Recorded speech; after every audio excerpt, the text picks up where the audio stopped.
this whole day. It sure would be nice, though, for you to be inside. I mean, more than many students at Columbia, you would be able to challenge him if he's saying things that don't square with your own experience, because haven't you spent quite a bit of time in Iran? That's correct. I've spent the past few summers, I've been back in Iran. My father's Iranian, but my mother's American, and so I've gone back to spend time with my family, improve my Persian, and, you know, I was there when he was elected in 2005. I voted against him in 2005, and so today is actually, it is a really important day for me to make sure that he answers some of the questions that Iranian voters and the American public want to know the answers to them. Let's turn now from the appearance at Columbia University, which is a bastion of free speech and the exchange of ideas, even if those ideas might be repugnant to some.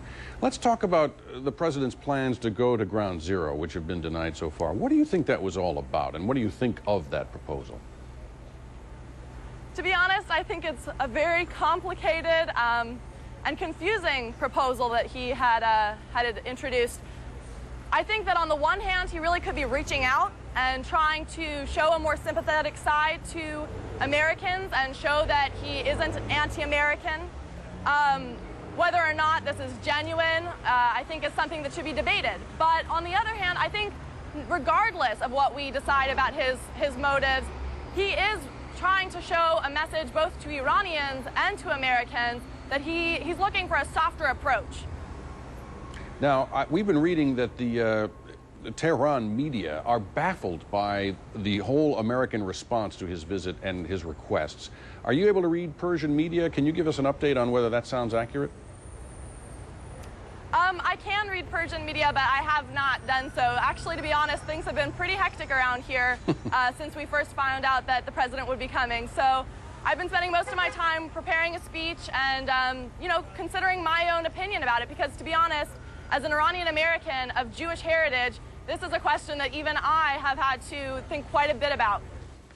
But there are, of course, opposing views. Columbia University professor of Iranian studies Hamid Dabashi says the Iranian president has nothing new to say.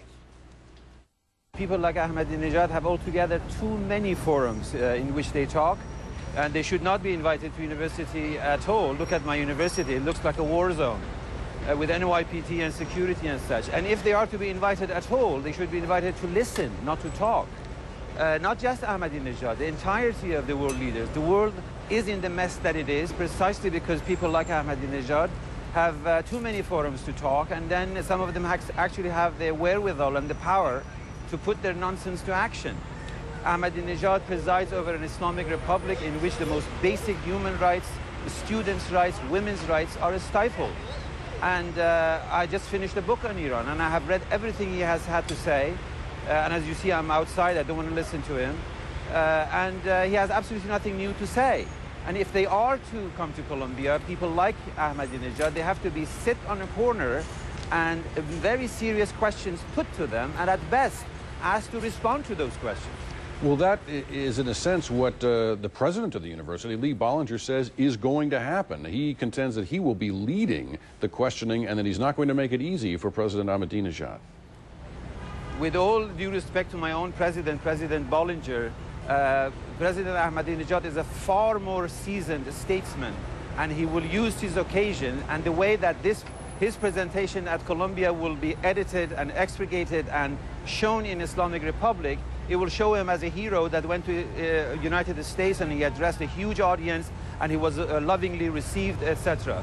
No, the whole forum is fundamentally misguided, and these people have nothing new to say, and whatever has said has been fundamentally flawed, and they should under no circumstances be given any additional forum. He will make whatever Bollinger wants to say is not going to change the circumstances in which he has been invited to talk. You know, you are the person to be talking to about this. Your own dissertation for your doctorate was about charismatic authority, where the leader gets all of his power strictly on his own personality. I gather, Professor, whether he is a good personality or an evil personality. Are you saying that Ahmadinejad is just too slippery to handle there at Columbia? Precisely, but not as a charismatic figure. To me, it doesn't appear charismatic at all. But as a statesman, as a seasoned revolutionary, as a seasoned politician in the Islamic Republic. He's a child of the Islamic Revolution. And as a person who has successfully presided over a very repressive Islamic Republic, and which on top of everything else now are in the fear of whether or not the United States is going to attack them. Despite these repressions, the fact is that in Iran there is a very healthy and a fantastic and multifaceted democratic movement, particularly led by students, by the youth, and by women. And to none of these groups, Ahmadinejad has anything resembling a charismatic power or charismatic authority. Columbia University professor Hamid Dabashi speaking earlier with CNN's Stephen Fraser, and while we were watching that, we've been monitoring the hall, Roone Arledge Auditorium at Columbia University, where, as you can see, there's a bit of activity on the stage. They lit up the lights at the podium, and we are seeing people who look like the president's entourage moving around, so we expect that speech, that very controversial address by Iran's president, to be underway very shortly. Controversial, but as you pointed out, some 600 tickets sold in just under an hour, so clearly somebody there wants to hear him speak, wants to hear what he has to say. I think there's a point that needs to be made as well that seems to be overlooked. He's controversial back home as well. It's not like the people of Iran monolithically sent their favorite fellow.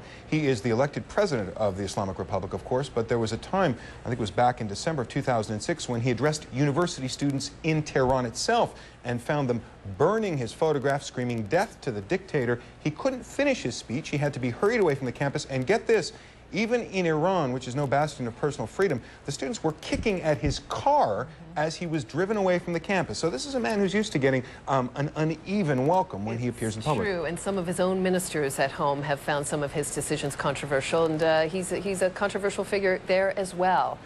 We're going to take a short break here on Your World Today. We'll be back.